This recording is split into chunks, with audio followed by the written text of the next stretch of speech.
थे इसराइल के foreign minister जो थे वो भारत के दौरे पर थे। उनकी मुलाकात भारत की बहुत अहम शख्सियात से हुई, राजनाथ सिंह से भी उनकी मुलाकात हुई और नए डिफेंस के MOUs जो थे उन पर साइन किया गया। मैंने पिछले हफ्ते वीडियो भी बनाई थी।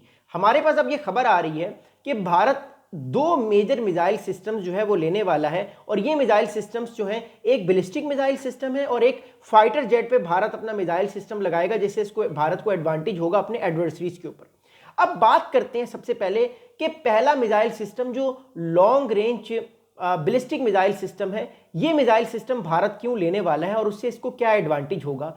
जो long range ballistic missile system यानी जिसको लॉरा के नाम से भी जानते हैं, ये मिसाइल सिस्टम जो है इसराइल भारत को अगले साल ट्रांसफर करेगा और ये मिसाइल जो है ये 400 किलोमीटर तक मार गिरा सकता है, यानी 400 किलोमीटर तक ये एनिमी को निशाना बना सकता है। एनिमी की मिसाइल साइट्स को, यानी जहां से मिसाइल्स जो हैं वो लॉन्च होते हैं, उसको तबाह कर सकता है। मिसाइल फैक्ट्रीज को तबाह कर सकता है जहां पे मिसाइल्स बनते हैं और एनिमी जो है उसकी एयर डिफेंसेस को तबाह कर सकता है और एनिमी की मेजर मिलिट्री साइट्स को तबाह कर सकता है और ये प्रिसाइसली ठीक ठाक नुकसान पहुंचा सकता है। इसकी ये कैपेबिलिटीज़ हैं और ये इलेक्ट्रॉनिक वॉरफेयर वाली इन्वायरमेंट में भी ये बड़े अच्छे तरीके से काम करता है, बिकॉज इसराइल की ये टेक्नोलॉजी है, ऑलरेडी इसराइल इस पर और ज़्यादा काम कर रहा है। पहला तो मिसाइल ये सिस्टम है।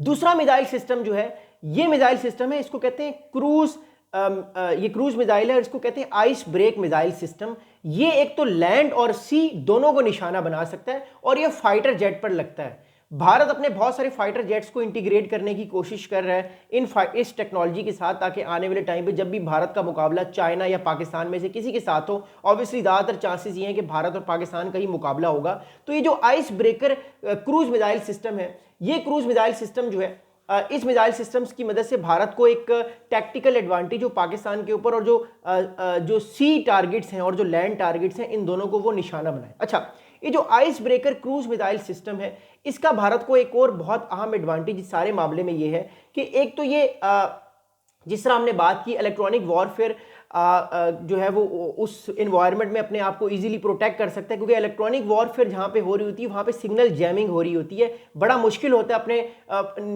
अपने ठिकाने को ठीक ठाक हैंडल करके उस पर निशाना दागना। तो ये इसके पास ये कैपेबिलिटी है, अगर साइबर अटैक या इलेक्ट्रॉनिक अटैक्स हो भी रहे हो तो इजीली आप अपने दुश्मन को, अपने एडवर्सरीज के खिलाफ आप एक्शन ले सकते हैं। तो ये एडवांटेज है इस दूसरे मिसाइल का। अच्छा, इन दोनों में फ़र्क ये है कि जो बैलिस्टिक मिसाइल है ये लैंड से निकलेगा, ये जो लॉरा के नाम से long range ballistic missile system है भारत को जो मिलने वाला है, ये ballistic missile system land base होता है, यानी इसकी बैटरीज ज़मीन पर होती हैं और लॉन्चर्स जो है वो मूव भी कर सकते हैं, मोबाइल बेस एक जगह से दूसरी जगह मूव भी कर सकते हैं, और ये ज़मीन से जो है ये हमला होता है और ज़मीन पे ही हमला ये होता है, ज़मीन से लेकर ज़मीन पे ही हमला होता है। और जो ice breaker cruise missile system है ये सिर्फ फाइटर जेट्स पे लगते हैं। ये फाइटर जेट्स से जो है ये दूर तक 300 किलोमीटर तक, 300 किलोमीटर तक ये निशाना लगा सकते हैं। तो ये बैलिस्टिक मिसाइल और जो क्रूज मिसाइल्स भारत लेने वाला है, इससे भारत को कहीं ना कहीं एक एडवांटेज हासिल होगा। अब सवाल ये पैदा होता है कि भारत क्यों ये मिसाइल सिस्टम्स ले रहा है, और ख़ास तौर पे इन मिसाइल सिस्टम्स के अंदर जो GPS जैमिंग या जो मोर इंपॉर्टेंटली जो इलेक्ट्रॉनिक अटैक्स होते हैं, ऐसे इन्वायरमेंट में ये काम इतना अच्छा कर सकते हैं। तो भारत ये वाले मिसाइल्स क्यों ले रहा है, उसकी बड़ी वजह ये है, मई में जो कॉन्फ्लिक्ट हुआ ऑपरेशन सिंदूर भारत ने किया, उसमें भारत को एक बहुत बड़ी जो है वो कोताही या कमी नज़र आई, जिससे भारत के फाइटर जेट्स भी गिरे। वो ये था कि भारत पर साइबर अटैक्स और इलेक्ट्रॉनिक अटैक्स हो रहे थे, उससे भारत समझ नहीं पा रहा था कि वो किस जगह पर निशाना लगाए, और फिर दे मार 4.5 यानी जहाँ पे भी भारत को लगा उसने निशाना दाग दिया, और उससे भारत की वो एक्यूरेसी साबित नहीं हो सकी जो एक्यूरेसी भारत चाहता था। क्योंकि जो मिसाइल्स जो मीटियोर मिसाइल्स राफेल पे लगे हुए थे या जो डिफरेंट मिसाइल्स भारत ने पाकिस्तान पे दागने थे, नो डाउट कि बहुत सारे तो पाकिस्तान के अंदर पाकिस्तान की जो है वो बेसिस पे लगे भी, लेकिन जो ज़्यादा रेशियो थी वो इसलिए सही तरीके से नहीं लग सके बिकॉज इलेक्ट्रॉनिक अटैक्स हो रहे थे। जो भारत के फाइटर पायलट्स हैं उनको भी समझ नहीं आ रहा था वो कैसे इस चीज़ को काउंटर करें, क्योंकि सिस्टम्स की इंटीग्रेशन नहीं थी। तो ये मिसाइल्स, और दूसरी तरफ जो चाइना था वो भी भारत पर साइबर अटैक्स कर रहा था। तो इन दोनों ऐसे एनवायरनमेंट में अपने ऐसे मिसाइल्स लेकर आना जो इन साइबर अटैक्स, इन इलेक्ट्रॉनिक अटैक्स के खिलाफ काम कर सकें, ये बड़ा इंपॉर्टेंट है भारत के लिए, क्योंकि भारत अगले मार्के की तैयारी कर रहा है। अच्छा, इस चीज़ में हमें एक और सवाल भी मिल जाता है, वो ये है कि बहुत सारे मेरे दोस्त हिंदुस्तान से या पाकिस्तान से ये कह रहे हैं कि भारत पाकिस्तान के ऊपर अटैक करने वाला है। मैं उनको बार बार ये बता रहा हूँ कि भारत पाकिस्तान पे फिलहाल अटैक नहीं करेगा। उसकी वजह यह कि भारत तैयारी कर रहा है इलेक्ट्रॉनिक वॉरफेयर, सिस्टम्स इंटीग्रेशन और जो रेडियो एक्टिव वॉरफेयर है उसमें भारत पाकिस्तान से बहुत पीछे है। भारत अपने आप को मैच करने की कोशिश कर रहा है क्योंकि पाकिस्तान अकेला नहीं है, पाकिस्तान के साथ चाइना भी है। इसलिए भारत फिलहाल वो सिस्टम्स लेने की कोशिश कर रहा है, वो सिस्टम्स प्रीक्योर करने की कोशिश कर रहा है ताकि अगले मार्के में भारत के पास वो कंपेटिटिव एडवांटेज हासिल हो और प्रिसाइसली भारत इजीली पाकिस्तान को नुकसान पहुंचा सके। तो इसलिए भारत फिलहाल पाकिस्तान पे अटैक नहीं करेगा। और मैं फिर आपको बता रहा हूँ, पाकिस्तान भी इसलिए चाइना से हंगूर क्लास सबमरीन्स लेने वाला है ताकि वो भारत का मुकाबला अगली बार सी पे भी कर सके। अच्छा, जो दूसरा मैंने आपको मिसाइल बताया रफ़ाइल वाला, रफ़ाइल जो रफ़ाइल क्रूज़ मिसाइल है, ये इसराइल की कंपनी है रफ़ाइल। ये रफ़ाइल फाइटर जेट नहीं है, ये इसराइल की कंपनी है रफ़ाइल जो ये क्रूज़ मिसाइल्स बनाती है, जिसको कहते हैं आइस ब्रेक क्रूज़ मिसाइल। ये सी टारगेट्स पर भी अटैक करने की कैपेबिलिटी रखता है और लैंड टारगेट्स पर भी, क्योंकि ये फाइटर जेट के ऊपर लगा होता है तो उसके पास भी एक कंपेटिटिव एडवांटेज है। अब समझना ये है कि इन दोनों मिसाइल सिस्टम्स को लेने के बाद भारत को रीजन में क्या एडवांटेज हासिल हो जाएगा और पाकिस्तान का इसके पास क्या जवाब है। देखिए, पहला इंपॉर्टेंट जो एस्पेक्ट ये है वो ये है कि जो लॉरा मिसाइल सिस्टम है, यानी long range ballistic missile system जो भारत लेने जा रहा है, जो लैंड से अटैक करके लैंड पे ही जो है वो गिरता है, जिसकी रेंज 400 किलोमीटर है। इस मिसाइल का एडवांटेज ये है कि ये डीप इनसाइड पाकिस्तान ये कामयाबी से जो है वो स्ट्राइक कर सकता है। ये इसका एडवांटेज है इस मिसाइल का पहला। अभी मैं आपको पाकिस्तान का भी एस्पेक्ट बताऊंगा, पाकिस्तान इस सारे मामले को कैसे देख रहा है, बट मैं आपको फिलहाल अभी भारत का एंगल बता रहा हूँ। पहली बात तो ये।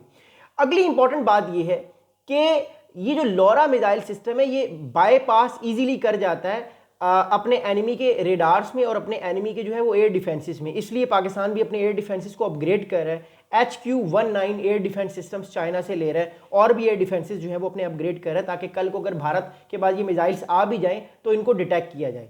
तीसरा बड़ा इंपॉर्टेंट जो एस्पेक्ट है आइस ब्रेकर क्रूज मिसाइल जो फाइटर जेट्स पे लगता है, उसका एडवांटेज ये है कि ये इलेक्ट्रॉनिक वॉरफेयर और GPS जैमिंग के इन्वायरमेंट के होने के बावजूद भी अपने निशाने को प्रिसाइसली जो है वो निशाना बना सकता है। यानी ये इलेक्ट्रॉनिक वॉरफेयर के एक एंटी है। अगर इलेक्ट्रॉनिक वॉरफेयर कहीं हो रही है, जैमिंग हो रही है ज़्यादा, तो उस जैमिंग का ये तोड़ है एक तरह से, ये उससे भी मजबूत एक वेपन है। तो पाकिस्तान भी अपना जो जैमिंग रेडार्स हैं, जो इलेक्ट्रॉनिक वॉरफेयर है, उसको नेक्स्ट लेवल पर लेकर जाने की कोशिश कर रहा है with the help of Chinese collaboration की वजह से। दोनों मिलके पाकिस्तान का जो मोर इंपॉर्टेंटली जो डिफेंसेस हैं और जो इलेक्ट्रॉनिक वॉरफेयर जो कैपेबिलिटीज़ हैं उनको और बढ़ा रहे हैं ताकि अगली बार पाकिस्तान और ज़्यादा तैयारी से आए और ज़्यादा जो है वो ताकत से आए। अच्छा, अगली इंपॉर्टेंट बात ये है कि एक तो भारत इन दोनों मिसाइल्स को प्रीक्योर करना चाहता है, परचेस करना चाहता है, जो उसको अगले साल 2026 तक मिल जाएंगे, 2026 के एंड तक।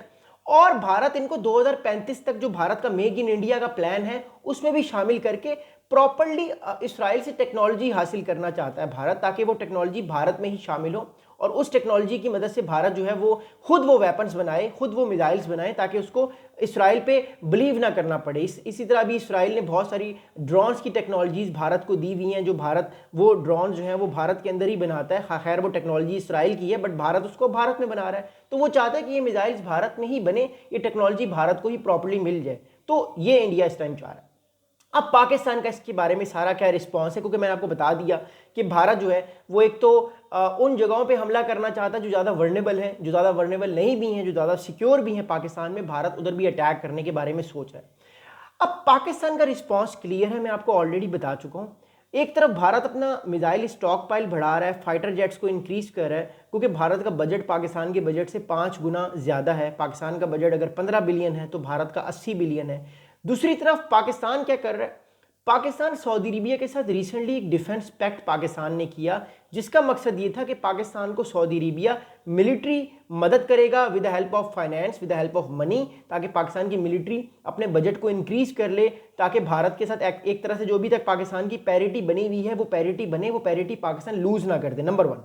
Second important thing is that कि पाकिस्तान टर्किया और अजरबैजान के और क्लोज आ चुका है। टर्की इस टाइम नए नए एयर डिफेंसेस बना रहा है, हो सकता है पाकिस्तान इस बारे में सोच रहा हो। अजरबैजान और टर्की इसके अलावा ड्रोन्स बहुत अच्छे बनाते हैं, तो पाकिस्तान इस टाइम अपनी ड्रोन जो वॉरफेयर है वो अजरबैजान और टर्की की मदद से लड़ेगा आने वाले टाइम पे, क्योंकि टर्की और अजरबैजान भी अपने नए नए ड्रोन्स बना रहे हैं। और ऑब्वियसली भारत के ताल्लुकात अजरबैजान और टर्की से अच्छे नहीं है, बिकॉज टर्की और अजरबैजान ने जो मई का कॉन्फ्लिक्ट था वो मिलिटरीली भी और हर तरह से डिप्लोमेटिकली पाकिस्तान को सपोर्ट की। नंबर 2,